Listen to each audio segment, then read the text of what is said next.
எல்லாருக்குமே வணக்கம் and welcome to வாங்க கதை சொல்ல போகிறோம். இவ்வளோ நாளாக நம்மளுடைய சேனலில் வீடியோ அப்லோட் பண்ண முடியல. இனிமேல் என்னால் முடிஞ்ச அளவுக்கு நான் உங்களுக்கு தொடர்ந்து வீடியோ அப்லோட் பண்ணுறேன். சரி வாங்க, இன்னைக்கு பேராசை பெரும் நஷ்டம் அப்படிங்கிற பழமொழிக்கு ஏற்ற மாதிரி நான் உங்களுக்கு ஒரு கதை சொல்ல போகிறேன். வாங்க கதைக்குள்ள போகலாம். ஒரு ஊரில் ராமையா அப்படின்னு ஒரு பிச்சைக்காரர் இருக்காரு. அவருக்கு சொல்லிக்கிறதுக்குன்னு சொந்தக்காரங்களும் யாரும் கிடையாது. சாப்பிட்றதுக்கு கூட சாப்பாடு இல்லை.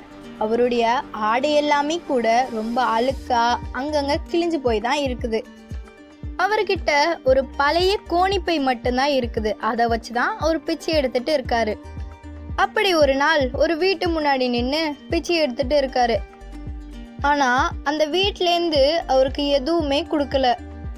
அதனால அந்த வீட்டு வாசல்ல நின்றுட்டு இந்த வீட்டில் உள்ளவங்க கிட்ட மற்றவங்களுக்கு உதவி செய்யறதுக்கு நிறையவே பணம் இருக்குது. ஆனால் என்ன மனம்தான் இல்லை. கடைசியில் இவங்க எல்லாத்தையுமே இழக்க தான் போறாங்க அப்படின்னு சொல்லிட்டு அடுத்த வீட்டுக்கு நகர்றாரு. ஆனால் பாவம் அந்த வீட்லேயும் இவருக்கு எதுவுமே கொடுக்கல. இந்த வீட்டு வாசல்ல நின்றுட்டு இந்த வீட்டுக்காரன் பெரிய பணக்காரன். ஆனால் இவன் பேராசை இன்னும் இந்த சொத்தெல்லாம் வச்சுட்டு சூதாடிட்டு தான் இருக்கான். கடைசியில எல்லாத்தையுமே இழக்கத்தான் போறான் அப்படின்னு சொல்லிட்டு இந்த இடத்த விட்டு நகர்றாரு. அப்போ திடீர்னு இவர் முன்னாடி ஒரு உருவம் மாதிரி தோன்றுது. அதை பார்த்த ராமையா இது நம்ம கனவா நினைவா அப்படின்னு நினைச்சிட்டு இருக்காரு. உடனே அந்த உருவம் சொல்லுது, ராமையா, நான் தான் அதிர்ஷ்ட தேவதை. நான் இப்போ உனக்கு நிறைய செல்வங்களை தரப்போறேன். நீ அதை வச்சு உன்னுடைய வறுமையை போக்கிக்கலாம் அப்படின்னு சொல்லுது. அதை கேட்ட ராமையாவுக்கு ரொம்ப சந்தோஷம். தன்னுடைய கோணிப்பைய நீட்டுறாரு. அப்போதான் அதிர்ஷ்ட தேவதை ஒரு விஷயத்த சொல்லுது.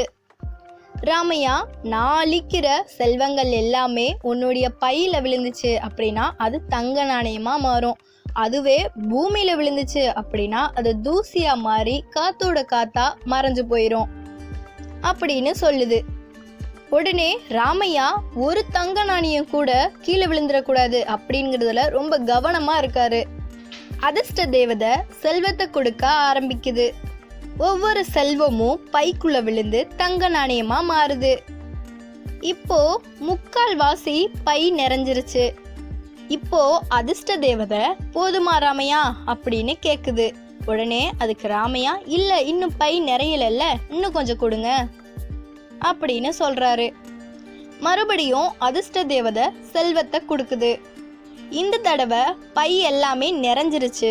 இப்பயாச்சும் போதுமா ராமையா அப்படின்னு அதிர்ஷ்ட தேவதை கேக்குது.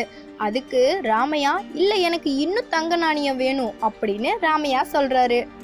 உடனே அதிர்ஷ்ட தேவதை தன்னுடைய செல்வ மலைய பொழிய ஆரம்பிக்குது. அந்த தங்க நாணயத்தோடைய வெயிட் எல்லாமே தாங்க முடியாம அந்த பழைய கோணிப்பை கிழிஞ்சு போயிடுது. அதுல உள்ள தங்க நாணயம் எல்லாமே பூமியில விழுந்து எல்லாமே தூசியா மாறி காத்தோட காத்தா கலந்து பறந்து போயிடுது. அதோட அதிர்ஷ்ட தேவதையும் மறைஞ்சிருச்சு. இப்போ ராமையாவுக்கு என்ன செய்யறதுனே தெரியல. ஒரு செகண்ட் கழிச்சு தான் ராமையா உணர்றாரு, நம்ம எத்தனை பேர்த்த சொல்லியிருப்போம் நம்ம இவ்வளோ பேராசை கொண்டவரா இருந்திருக்கோமே அப்படின்னு. இந்நேரத்துக்கு ராமையா மட்டும் பேராசைப்படாம இருந்திருந்தா அவர் கோடீஸ்வரரா இருந்திருக்க வேண்டியது. என்ன பண்றது, அவருடைய பேராசை அவர் பிச்சைக்காரரா தானே இருக்க விட்டுருக்குது. சரி, இதோட இந்த கதை முடியுது.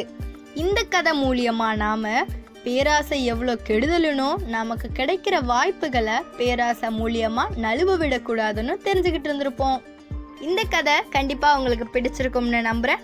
பிடிச்சிருந்தா லைக் பண்ணுங்க, மற்றவங்களுக்கும் ஷேர் பண்ணுங்க. மறக்காம கதை எப்படி இருந்துச்சுன்னு கமெண்ட் பண்ணுங்க. அப்புறமா வாங்க கதை சொல்ல போறோம் சேனலுக்கு சப்ஸ்கிரைப் பண்ணுங்க. பக்கத்துல உள்ள நோட்டிஃபிகேஷன் பெல்லையும் கிளிக் பண்ணிருங்க.